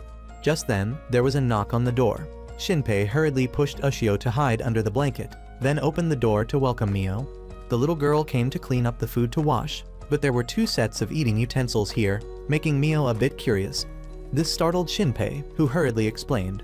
After Mio left, he dared to let Ushio come out. Somehow, once more, Mio opened the door. But this time Shinpei had already noticed something strange. Mio, with a knife in her hand, rushed straight to stab him, but Ushio had jumped to take a knife blow for Shinpei. Then she kicked the fake shadow away. The fake shadow continued to attack. This time, it aimed at Ushio first. With the knife in its hand, it stabbed straight down at Ushio's entity, cutting off her arm. Shinpei was scared, not knowing what to do. He was no match for this shadow, but should they just die like this? Shinpei opened the curtain behind him, took out a knife, and faced the fake Mio. It didn't attack him immediately but turned to question Ushio. If they were on the same side, why was Ushio helping Shinpei? Ushio angrily shouted, denying being on the same side as it. She and Shinpei were a family. Protecting him was natural. Just as the shadow rushed to attack Shinpei, gunshots rang out, blowing off the fake Mio's head, creating an opportunity for Shinpei to stab straight into its entity and finish it off. After that, he hurriedly turned to check Ushio's wounds. Just then, Nagumo had pushed the door open. Without a word, she had already intended to take her hammer to kill Ushio. Shinpei had to kneel down and beg Nagumo to save her. Ushio had saved him twice. She wasn't a shadow but a real Ushio. This made Nagumo very angry. Daring to ask her to save a shadow, she threatened Shinpei that if he really stood on this shadow's side, she wouldn't hesitate to kill him too. Shinpei didn't care. If Nagumo did that, he would just continue to reverse time. At this moment, Ushio weakly got up, asking about the real Mio's situation. This, Nagumo had already confirmed. The little girl was safe and in the bathroom. More importantly, Ushio's voice was identical to the recorded message sent to Nagumo asking for help. So Nagumo withdrew her hammer and treated Ushio's wounds. After that, she played the recording for Ushio to listen. It was indeed her voice, but Ushio couldn't remember anything. At this time, Mr. Nezu arrived. He put aside the past of Ushio and Nagumo. More important now was that what Shinpei had known had changed. Mio's shadow was no longer standing in front of the house, but had entered the house to kill Shinpei. Very possibly, it was because they had killed Shiori's shadow, leading to their actions being so different. Although they very much wanted to continue helping Shinpei, he and Nagumo were forced to decline. If Shinpei still insisted on not killing Ushio's shadow, Nagumo had confirmed that currently, Ushio was harmless. But who knew what the future would hold? Shinpei had to accept that. Before leaving, he had also gently reminded Nagumo that on the afternoon of tomorrow, July 23rd, Nagumo would likely be killed by the shadow. He reminded her in advance so that she could be careful and change the future. The next morning, Shinpei woke up very early. He went straight to Mio's room to wake her, so she would confirm she was already up and wouldn't need to come to his room to call him. At this time, Mio gave the shell necklace to Shinpei. He took it back to his room and gave it to Ushio. This was the original. Hopefully, Ushio would remember something. Shinpei reminded Ushio to stay in the room, while he would go to work since today their restaurant would be open all day. After a while, Sue had also arrived. He and Sue went out to the beach. Just as Sue was about to tell the mysterious cause leading to Ushio's death, she appeared right in front of Sue, freezing him. After that, Shinpei explained everything to Sue. He cried uncontrollably, blaming himself. If that day he had tried a little harder, perhaps Ushio wouldn't have had to die. Ushio angrily punched Sue in the face. Currently, they were having to rely on Sue, yet Sue was planning to lie there crying until when? After Sue calmed down, Shinpei handed the phone to Ushio. He didn't know the password and had to ask the owner to open it. With her fingerprint, Ushio successfully opened the phone. They all checked everything in it, and they discovered a video of the beach, the place where Ushio would lose her life. Ushio played the video for everyone to watch. In the video, Ushio appeared standing happily in front of the beach. She had recorded this video to leave a message for Shinpei. By the time he watched this video, she would already be dead. Right after that, Ushio pulled her shadow out to stand next to Shinpei and Sue, who were very surprised. Standing in front of the camera, Ushio confirmed to Shinpei that she had verified this Ushio shadow was not like other shadows. She appeared here to help Shinpei as an ally of his, so she hoped Shinpei would treat that shadow well. As for the original Ushio, she knew she was about to die, so she had a few words for Shinpei, which was why she recorded this video. Everything had started with little Shiori. On July 17th, Ushio had met little Shiori. The girl had told Ushio about the shadow story with a very serious face. Shiori had felt someone exactly like herself following her and affirmed to Ushio that this was not simple.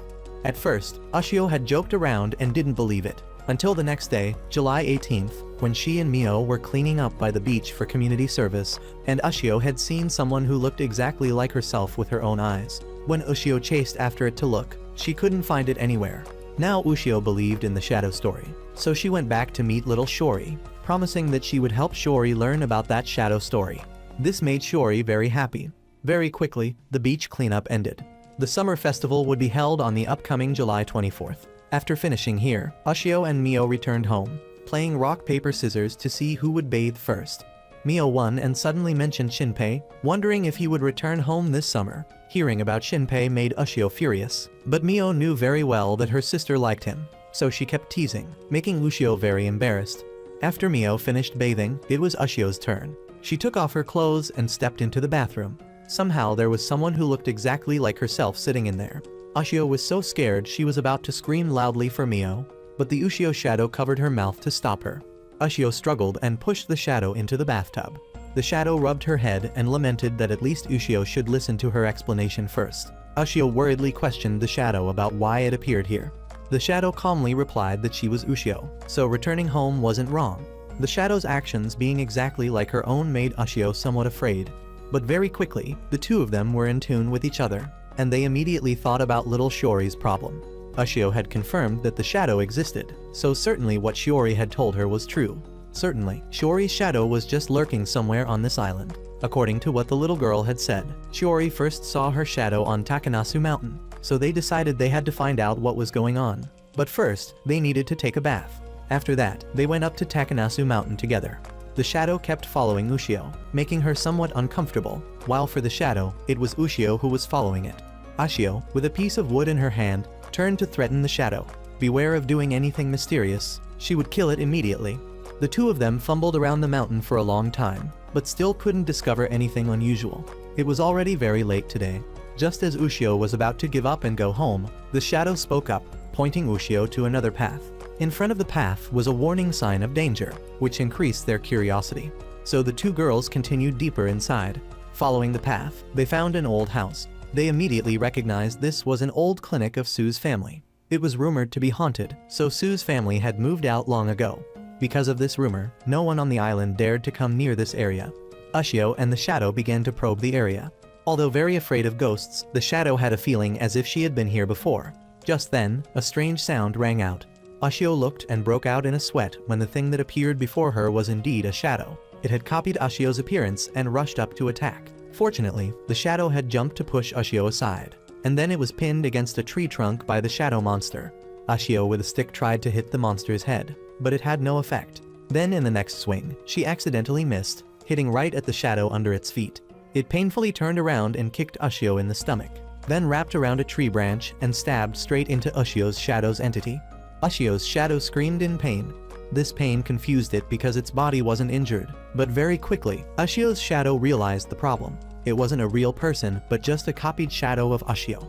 With the weakness of the shadows in hand, it completely dominated the other shadow monster, then killed it in just one beat. This super cool action also surprised the real Ushio. After that, it told Ushio everything. For a shadow to exist, it needed to kill the original. Normally, it would have killed Ushio already, but there was something very strange here. Ushio also understood the issue. If that was the case, then little Shiori was in danger. They needed to do something right away. The next day, July 20th, they decided to go to the beach to record this video. Standing in front of the camera, Ushio's shadow kept wondering if Shinpei would think she was a monster when he met her. But Ushio's next sentence made it burst into tears. It didn't matter who, all were just Ushio. Saying this, Ushio's shadow remembered all of its memories. Not just memories, but power and data had all returned. Now it was time to show Shinpei and Sue the entire vision of what happened on July 21st. Ushio held out her hand in front of Shinpei and Sue. Just touching it once, they were all transported back to that day. When Mio's group was preparing to swim in the sea, Sue wanted to warn them, but Shinpei held his hand back. This was just a playback video of the past, so they couldn't affect the people standing there. After that, Ushio led them to meet herself on that day. The two were standing in a corner discussing plans. Ushio's shadow had transformed into the necklace around Ushio's neck, while the real necklace had been stored away. Shiori at this time was still very lively, wanting Sister Mio to teach her how to swim. But in just a moment, the girl had disappeared. Sue quickly discovered bubbles rising up. Ushio's shadow had warned her that Shiori was underwater. So Ushio rushed quickly to save the girl. Although Mio and Sue wanted to help, Ushio firmly stopped them. The shadow was trying to drown and kill Shiori down here. Ushio swam very quickly down. Then her shadow also appeared, rushing to cut off fake Shiori's arm, then hugging little Shiori to bring her to shore. Of course, the shadow wouldn't let them do that so easily. It had chased after and wrapped tightly around Ushio's shadow. The real Ushio at this time didn't hesitate to restrain it, shouting loudly for her shadow to take Shiori away. Then she herself sank slowly under the sea. Ushio's shadow was crying while trying to bring little Shiori ashore. Just as they were about to arrive, the shadow monster appeared again. With all her last strength, Ushio had fought back, but still failed and sank into the sea with the real Ushio. Little Shiori had also been killed by the shadow. Sue and Mio had now dived down to rescue, but what they rescued was Shiori's shadow. Watching this, Ushio burst into tears, apologizing for not being able to protect little Shiori. She promised the real Ushio that she would protect everyone at the summer festival with Shinpei. Sue, with tears in his eyes, gritted his teeth in hatred for these monsters. He swore he would kill all of them to avenge Ushio. Seeing Shinpei not saying anything, Sue angrily turned to scold Shinpei, but the truth wasn't like that. Shinpei was also very angry, just wishing he could kill them right now. Suddenly, from behind, a hand reached out to grab Shinpei's hand. He dumbfoundedly asked Ushio if this wasn't in the video, right? A video playback couldn't touch his body. The shadow now transformed its shape, making everyone fearful and quickly turning off this video. Fortunately, they were able to safely return. But that was safe for Ushio and Sue only. For Shinpei, it wasn't like that, as a strange black mark appeared on his hand. This was the handprint of the thing that had just held him. Sue worriedly questioned Shinpei. Currently, there was nothing different other than this. Shinpei didn't feel any pain at all. However, at the moment the shadow grabbed his hand, its face had transformed. Shinpei immediately remembered that face was the last one before he reversed time for the third time. That girl had appeared at the summer festival? Ushio now also began to feel strange. Just earlier, she had clearly seen that shadow kill her. But somehow Ushio could still return perfectly. But thanks to that, Ushio could tell Shinpei the truth. At this time, it suddenly started pouring rain. Sue had planned to return home, but Shinpei wanted to go to the old clinic right now. They didn't have time anymore. Of course, Sue would still go with Shinpei. How could he abandon his friend like that? Meanwhile, Mio and Takiko were taking shelter from the rain at a bus stop. Takiko mentioned the summer festival, probing Mio to see if she intended to participate. Mio didn't want to think about that right now at all. Seeing Takiko looking a bit sad, Mio hurriedly explained it was because she didn't have a yukata to wear. Takiko's eyes lit up. About that, Mio didn't need to worry. She would prepare one for Mio. Then she held Mio's hand, asking the little girl to come to the ceremony with her. Just then, a large man also ran in here to shelter from the rain and greeted them. Mio cheerfully greeted him back, but Takiko was very suspicious and immediately asked about his identity. From his pocket, he pulled out a card, introducing himself as Miura from the northern station. Having met people here, he wanted to ask them about the Koba supermarket situation. Meanwhile, Shinpei had already gone up to the forest. Sue had also just arrived. Looking at the outfit Sue was wearing, equipped with armor to the teeth, made Shinpei a bit surprised. Sue shouted, reproaching Shinpei for going alone. And where was Ushio? Of course, Ushio was always right next to Shinpei, but she had transformed into a necklace to go along for convenience. They all went to the old clinic together. On the way, Shinpei wondered about this clinic with Sue. Sue also told him a secret. In 4th grade, he had come here once with brother Tetsu to test their courage but couldn't get in, as they were caught on the spot by Sue's father. Sue himself also felt strange. There was something about this clinic that his father was hiding. But what was it after all? They had arrived in front of the clinic. Shinpei immediately asked Ushio if there were any shadows around. Her memories had returned along with her powers, so Ushio could definitely detect them. Ushio jumped out of the necklace. Looking at the swimsuit she was wearing, Sue angrily reproached Ushio for doing business, not going to play. Looking at who was wearing armor and still blaming her, Ushio cursed right back at Sue, using the excuse that this was her battle outfit. Sue, being yelled at, was so scared he quickly ran to tell on her to Shinpei. So Shinpei had to explain to his friend. Ushio's real body was lying under the ground, so whatever she wore was the same. Moreover, Ushio had chosen this swimsuit to save copying space for other things. Shinpei and the group entered the old house. Everything here was very old. According to Sue, this place had been built 100 years ago and was abandoned in the 60s. The stairs were all broken, so they couldn't go up to the 2nd floor. So Shinpei had to ask Ushio to use her power to go up there. He and Sue continued to scout the 1st floor. Sue had found a medicine cabinet, while Shinpei noticed some papers on the floor. He bent down to pick them up and check. These were patient files and the diseases they had contracted. At this time, Sue's call came. His face was a bit pale as he pointed Shinpei toward a statue. It looked a bit creepy, and they didn't know what it was. Sue tried to recall what this was. It seemed to be a statue of the fishing god Ibisu. Shinpei immediately googled for more information, as he didn't think this statue looked like Ibisu at all. The information there startled Shinpei. The first god who created all the gods was Haruko. The descriptive information completely matched this statue, but Shinpei still found it puzzling. A strange god with such a horrific appearance, why would it be worshipped? Upstairs, Ushio was also diligently investigating. She found an old album of Sue's family. While examining it, Shinpei called her down. He saw a rather large gap in the wall, so Shinpei asked Ushio to go inside to investigate. Ushio was somewhat dissatisfied. She didn't like doing this at all. But when Shinpei promised to treat her to takoyaki, she happily agreed right away. It was too dark inside. Ushio couldn't see clearly. Suddenly, she remembered her ability. Ushio used her copying skill on something randomly to create a ray of light to illuminate inside. Thanks to this, Ushio discovered that this wall seemed to be a door. Inside was another door, and a key was needed to open it. So Sue began his work, using the baseball bat he brought to start hitting the wall. However, the wall was too hard, forcing them to have a key to open it. Ushio started complaining that she was too hungry to search anymore.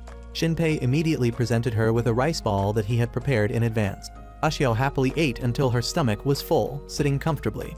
Looking at this scene, Shinpei suddenly realized that the statue's belly behind was also abnormally large, as if pregnant. Ushio immediately stood up. With the shadow's skill, she could scan anything inside the statue. Indeed, Shinpei had guessed correctly. Inside the statue was a key.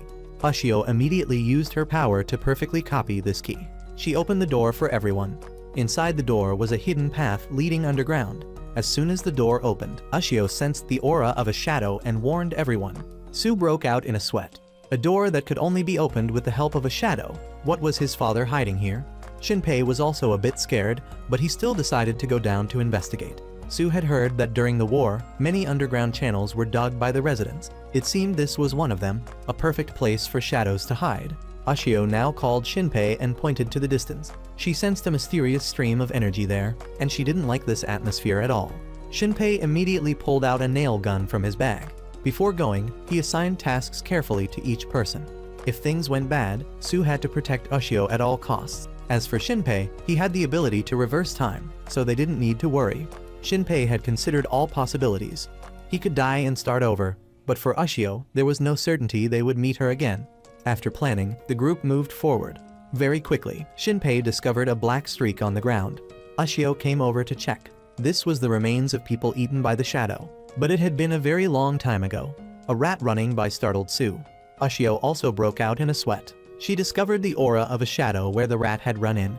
Ushio wanted to go ahead to check, but was held back by Shinpei. This was his job. Shinpei gently moved forward. He looked in and indeed saw a shadow.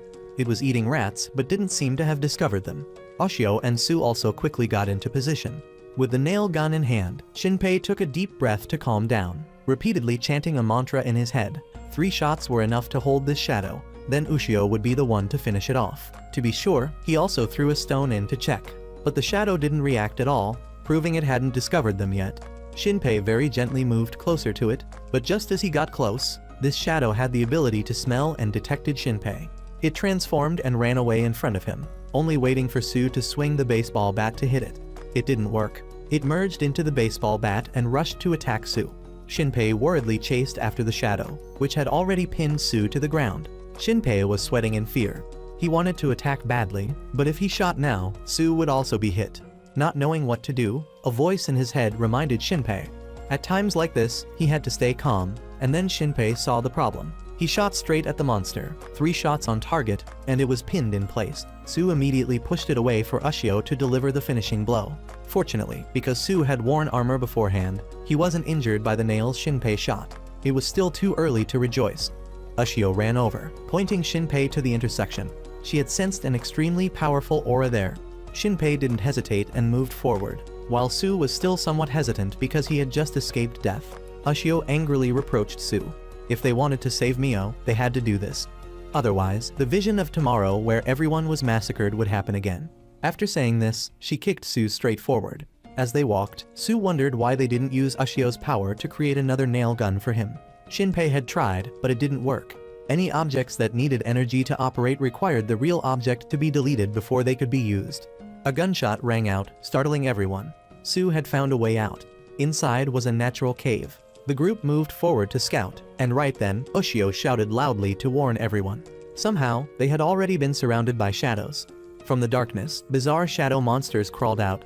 Seeing this number, Shinpei's face turned pale with fear, and he hurriedly ordered Ushio to run immediately. Nagumo and Mr. Nezu are currently standing in front of the Koba supermarket. A heavy rain is pouring down, contrary to Nagumo's prediction. She stares intently at the drain in front of the store. An ominous feeling comes over her, but Nagumo still decides to go down there to check, hoping this time it will go smoothly. Meanwhile, Shinpei's group is running away from the shadows as fast as they can. All the shadows are targeting only Ushio and attacking her, ignoring Su and Shinpei completely. Ushio is trying her best to defeat them. However, the wound on Ushio's arm is now throbbing with pain. Blood begins to flow, making Shinpei worried as he runs to help Ushio. Of course, the shadows don't give them time to rest. They continue to approach. When Su pulls out a gas canister from somewhere, he sprays it directly at the shadows, successfully blocking their advance. Ushio now slowly stands up. Su wants to go back, but Ushio doesn't. She can still continue fighting. She is determined to eliminate all these monsters. Shinpei agrees immediately. He assigns Su the task of clearing the way, while he and Ushio will support from behind. Nagumo and Mr. Nezu are running through the underground pipe. Suddenly, she turns sharply and fires a shotgun to eliminate a shadow. Mr. Nezu angrily shouts, reproaching her. If she wanted to shoot, she should at least have warned him first. Shooting at such close range would make him deaf. That said, Mr. Nezu had never expected that the shadow monsters would be hiding under underground pipes like this. With her judgment ability, Nagumo feels very clearly they are very close to their nest now. At Shinpei's house, Mio has been trying to call, but Shinpei doesn't answer, making Mio very worried. She knows he went with Sue, but Sue can't be contacted either. The shadow sickness has taken away Mio's sister. If Shinpei also meets with misfortune, Mio doesn't know how to live. Suddenly, a strange sound rings out. Mio runs out to the road to check and discovers little Shori's hair tie right away. On the right, a voice calls Mio. If she wants to find Shinpei, she should follow it. Then it turns sharply and runs away. Mio immediately chases after it when Tetsu rides his bicycle out from the alley, almost hitting Mio. Mio hurriedly tells Tetsu everything, but he had just come from that road and hadn't seen little Shori at all. Mio doesn't believe it and steps forward to check. Flickering under the dim streetlight, little Shori's figure points straight down the sewer, making Mio and Tetsu break out in a sweat. In the blink of an eye, the little girl has disappeared, leaving the open manhole cover, as if inviting Mio down there. Mio turns to look at Tetsu, and before she can say anything, he has already refused.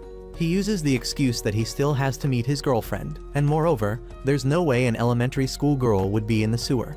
Mio doesn't stop him. She just sighs deeply and advises Tetsu. If he doesn't want to go, that's fine, but he should try thinking about it. If Tetsu could find little Shori, he would become a hero overnight. Tomorrow morning, news articles about the hero who saved the missing person would be all the rage on this island. Wouldn't that be wonderful? Before she even finished speaking, Tetsu had already been persuaded by Mio.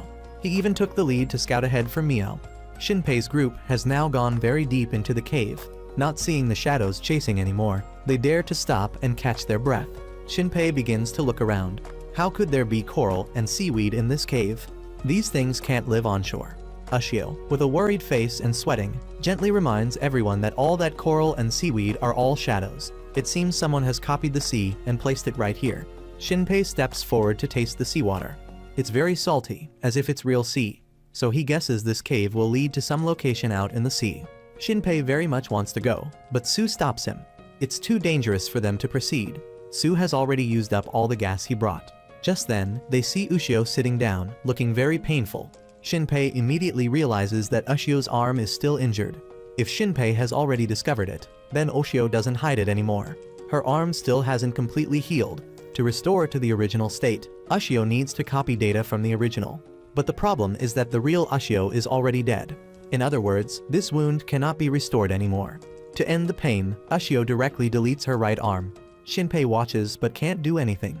He begins to blame himself for not protecting Ushio, then remembers the choice to reverse time to help her.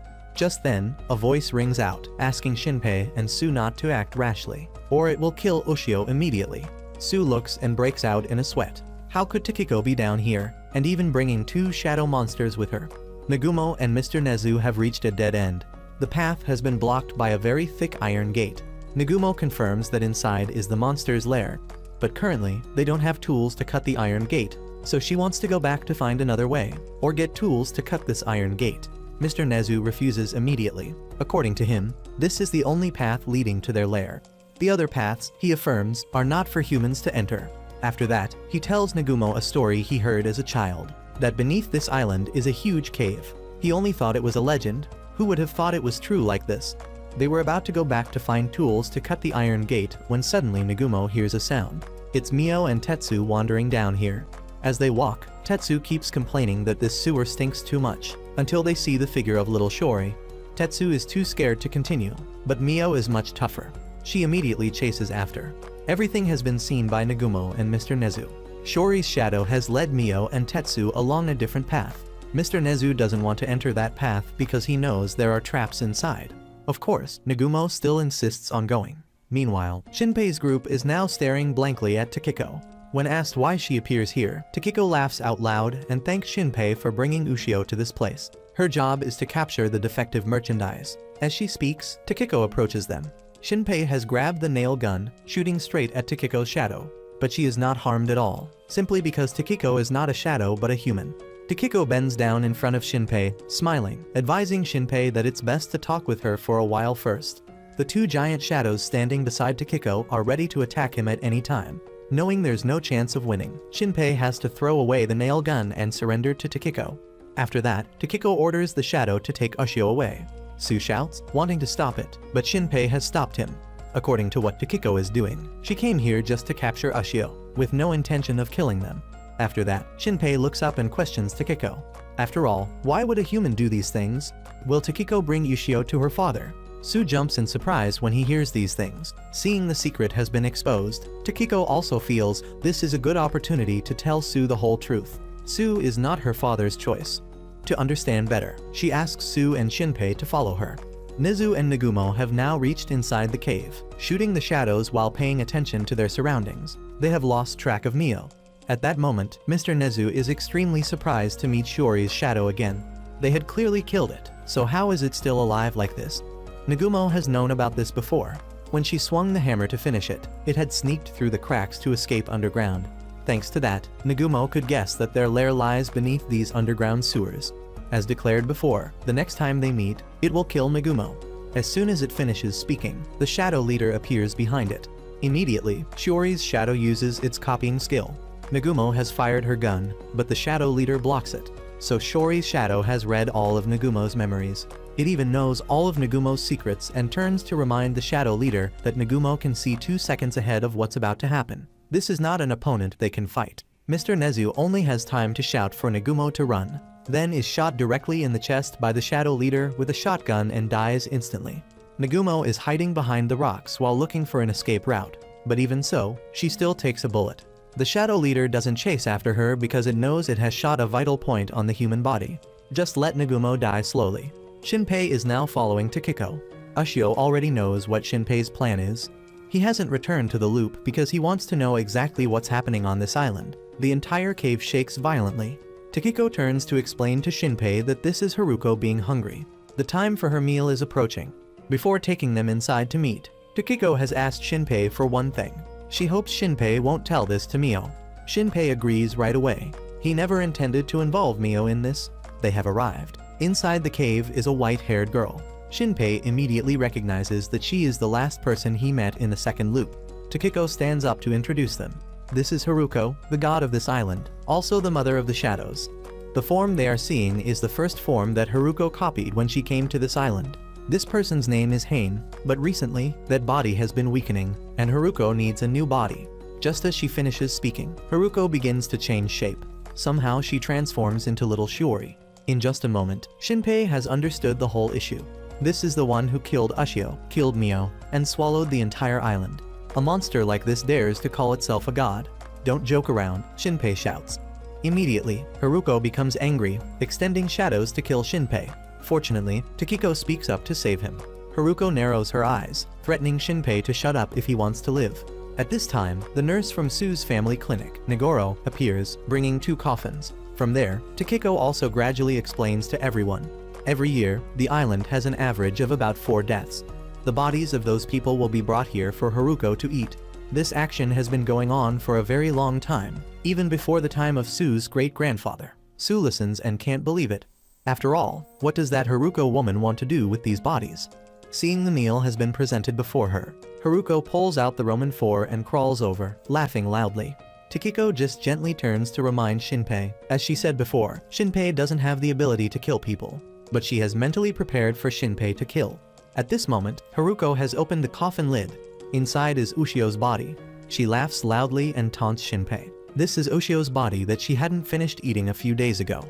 Shinpei shouts loudly in disbelief. Then whose ashes did they receive at the funeral? About that, Sue's father had replaced it with another body. A body printed from Haruko's copying ability. Sue kneels down, unable to accept this. His father and sister are desecrating the dead, just to nurture that self-proclaimed god. Sue shouts loudly, wanting to see his father to question him. Takiko also can't bear it anymore. She curses Sue to his face that it's because of Sue that she has to bear all these things. If they don't take care of Haruko anymore, their mother will have to die. Takiko also tells Sue the whole truth. Their mother has a serious illness that is beyond cure, so their father asked Haruko to create her shadow. If Haruko dies now, their mother will also disappear. Haruko is quite sure Shinpei will understand this feeling, because Shinpei has already regarded Ushio's shadow as the real entity. Meanwhile, Haruko is enjoying her meal. It's Ushio's turn now. Shinpei grits his teeth, unable to accept it eating Ushio's body like that. In the moment when the shadow scans an object, it will be immobilized, and this will be his opportunity. Shinpei shouts, asking Ushio to act. Ushio has just been waiting for this command. She uses her skill to immediately create a copy of the nail gun for Shinpei. He fires nails wildly at the shadow holding Ushio. Thanks to this, she escapes and reclaims Ushio's body. This action of Shinpei makes Takiko very confused. Why is Shinpei trying to fight against a shadow? Doing so, he will die. How can Shinpei defeat a shadow? At this moment, Ushio speaks up, reproaching Takiko. The Takiko she knows would never do things like this. Does Takiko have to always be a servant for something that isn't human? Ushio angrily shouts not to underestimate humans. This makes Haruko very unhappy. She immediately orders Nagoro's shadow to transform and rush up to attack Ushio. Shinpei's initial plan was just to come here to find information and then return to the loop. But now he can't stop Ushio anymore, because he also agrees with Ushio. They need to show that humans are not weak. Ushio punches Nagoro's shadow, sending it to the counter immediately. Shinpei has approached Haruko with a nail gun. He was about to fire when the shadow leader appeared. He cuts off Ushio's hand immediately, making her collapse in pain. This one has already captured Mio. He will use her as a hostage so Shinpei and others can't act recklessly anymore. Takiko angrily shouts that this is not according to the agreement. Clearly, it had promised not to harm Mio. The shadow leader laughs, explaining to Mio that they would only live until tomorrow anyway. Dying a day earlier wouldn't matter. Her family has done very well in the past years. He fires his gun at Takiko, but Sue jumps out to block it. Meanwhile, Nagumo sits down in a corner of the cave. She has lost too much blood to walk anymore. At this time, Tetsu discovers Nagumo. He fearfully tells her everything. Mio was captured by a monster, and he was only able to run away in fear. For Nagumo, Tetsu's appearance here is a good thing. She asks him to help her stand up, not to go to the hospital, but she wants Tetsu to take her deeper inside this cave. The next shot rings out, taking Takiko's life. Shinpei watches but can't do anything. Haruko now speaks up, asking Ushio to come to her. With Mio as a hostage, Ushio is forced to approach. Shinpei shouts, wanting to take Ushio's place. Immediately, Haruko gouges out Shinpei's right eye. Ushio has already been subdued by it. At this point, it was about to kill Ushio. But after seeing Ushio defeat Nagoro so easily, Haruko acknowledges Ushio's strength. Killing her now would be a pity, so it decides to fix Ushio's brain. As for Shinpei, although his right eye has been gouged out, it automatically returns to him. This power, Haruko cannot take away. So the shadow leader grabs Shinpei by the neck and pulls him to where he is. He knows very well what Shinpei's power is. That right eye allows Shinpei to rewind time when he dies, to create a world as he wishes. A power beyond even the gods. But fortunately, currently, Shinpei can't control that power. So they just need to keep Shinpei alive so he can't reverse time. After saying this, he crushes Mio's head in front of Shinpei. So it's all over. Shinpei has been held tightly by him. At this point, if he can't die, he can't fix any mistakes anymore. Just then, a sound rings out. It's Tetsu and Nagumo. She has fired a shot straight into the shadow leader's head. This much isn't enough to kill him. Then Nagumo and Tetsu also collapse under his gun. But for Shinpei, this much disturbance from them is more than enough. In just a moment when the shadow leader lets him slip, Shinpei has taken poison to commit suicide. He spits blood, kneeling down in pain, but still gritting his teeth, swearing to everyone that he will return to the loop. No matter how many times, there will certainly be a day when he will destroy them. At this moment, Haruko calls the shadow leader. Ushio is reversing her control. Haruko can no longer control Ushio, so she orders the shadow leader to kill Ushio immediately. He receives the order and stabs straight down, but Ushio has disappeared immediately. Shinpei has taken Ushio with him into the loop. Ushio cries uncontrollably because she couldn't protect everyone. But Shinpei is very firm, reminding Ushio that now is not the time to mourn. They will start over to save everyone. Shinpei reverses back to the past, to the moment he is meeting Nagumo at the secret location. In the previous loop, Ushio wasn't standing beside him. But now Ushio gradually appears before Nagumo and Mr. Nezu. Now they believe Shinpei has the ability to reverse time. Ushio rushed forward and hugged Nagumo tightly, bursting into tears. It was so good to see her again. Mr. Nezu was very cautious, raising his gun because he discovered Ushio was a shadow. At this time, Nagumo stopped him. She wanted to hear what had happened before. So Shinpei told them everything about the power of his left eye. Shinpei didn't know how to use it or why he had it. He only remembered getting this eye when he set foot on the island. With her intelligence, Nagumo immediately deduced that Haruko had gouged out Shinpei's eye. Yet he still didn't lose that eye. This proved this I didn't belong to her, but was just an object copied by the shadow. Combining all the information together, Nagumo had determined that Ushio was the one who gave this right eye to Shinpei. After that, she stepped forward to ask Shinpei, in his opinion, why had he failed in the previous time reversal? Shinpei had thought about this issue already. Perhaps it was because they had split up to act separately after defeating Shori's shadow. If possible, this time Shinpei wanted to cooperate with Nagumo. She agreed immediately, reaching out to shake hands with Ushio. To save time retelling, Ushio used her power to show Nagumo all the events from the previous return. Now Nagumo fully trusted Ushio. She was their ally, at least until now. Mr. Nezu, although reluctant, accepted after watching. Next, Nagumo pondered the Shadow Leader's plan. According to what Shinpei had heard, at the festival on the 24th, he would use a ton of people as food for Haruko, so she could be resurrected. Mr. Nezu also understood some of the issue. Shiori's shadow was just a part of her. That was why they had eliminated it. Yet it could still live. Ushio still felt something was off. Haruko was too weak to leave the cave, yet somehow Shiori's shadow was that strong. At this time, Nagumo asked about Shinpei's plan, what he intended to do next. Shinpei very much wanted to go straight down to that cave to eliminate Haruko. However, he didn't know how to defeat that shadow leader. As long as he was still there, they had no chance of winning. Ushio spoke up, advising Shinpei.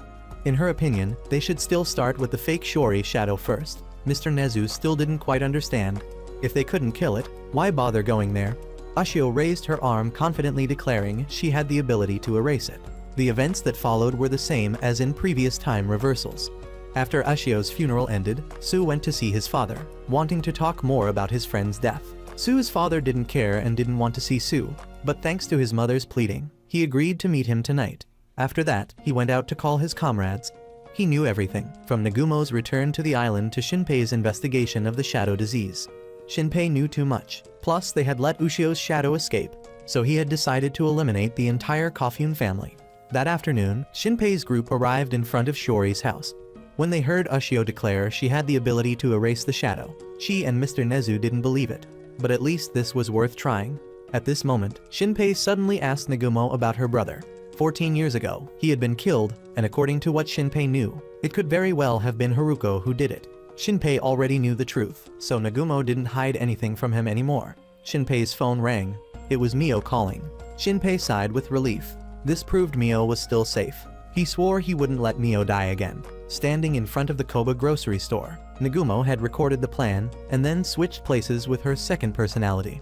About this plan, Shinpei had advised them to act exactly as in the previous reversal, meaning they would capture Shiori's shadow using Plan B. After listening to the recording, they acted immediately. It was still what happened before, asking permission to enter the house, then suddenly pulling out a hammer to hit them. Outside, after Shinpei confirmed there was no one around, he allowed Ushio to come out.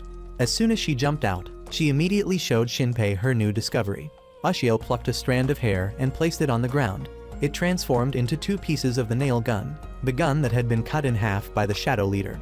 Shinpei immediately understood, so Ushio had the ability to take data from the previous reversal and use it for this reversal, a wonderful ability. Looking at this broken gun made Shinpei feel a bit regretful, but it didn't matter because Mr. Nezu had the original version of this gun. Just by copying the original, Ushio could immediately create another gun. That's enough small talk. Mr. Nezu reminded them to get into position. According to what Shinpei said, in just 2 more minutes, Shiori's shadow would escape through the window. Just as he finished speaking, the building's window shattered, followed by Nagumo flying down below, startling everyone. Nagumo weakly turned to tell them to run quickly. Before she could finish speaking, the shadow leader appeared and finished her off. Shinpei was completely dumbfounded, unable to understand. How could this guy appear here? At this moment, Shiori's shadow appeared. It laughed loudly, explaining to Shinpei that, as declared before, it had caught him. It wasn't just Shinpei who had the power to reverse time. It also had that ability, and it had marked Shinpei's right hand. Now, in any reversal of Shinpei's, it would know where he was and what he planned to do in order to hunt him down. The shadow leader rushed up to attack. Mr. Nezu held his gun and fired all 3 shots at his shadow. But it didn't work. This guy could still move. The situation was very dire. Ushio cut off Shinpei's head so he could enter the loop. While in the final second, she tried to copy the shadow leader to read his information. After that, she went into the loop with Shinpei. Ushio recounted everything to Shinpei. Just now, she had successfully copied. But it seemed this shadow leader was too different from the rest. Inside him was only emptiness. However, Ushio felt this guy smelled very similar to Haruko. Shinpei was still a bit worried, not knowing if they could defeat them in the next reversal. Hearing this, Ushio encouraged him.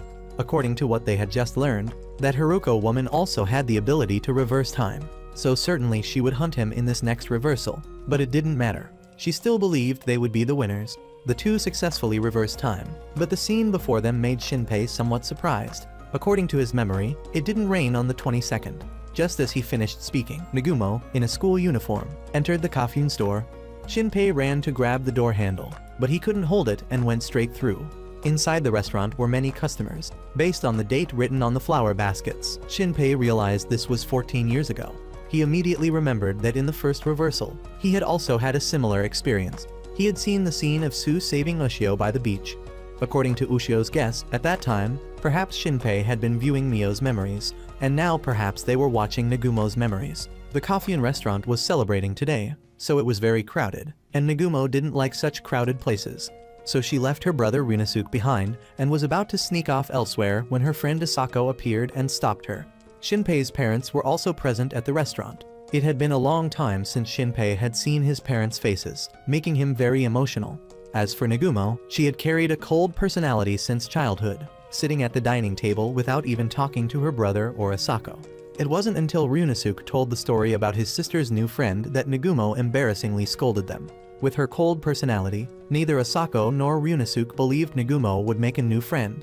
After that, Asako curiously asked about her new friend. Nagumo had met the new friend on a mountain. Immediately, the scene Shinpei saw changed, pulling him to the front door of Sue's family's old clinic. At this time, Nagumo led her brother and Asako to meet her new friend. Nagumo pointed them to the second floor. Every day, they would meet at a fixed time when the light from that room emitted. It sounded like a ghost story, making Asako somewhat scared. However, after waiting for a long time without seeing anyone appear, Ryunosuke and Asako lost patience and left first. Nagumo still insisted on staying to meet. Just a moment later, from the second floor, a small figure appeared, making Shinpei completely dumbfounded. Wasn't this Haruko? What was she doing here?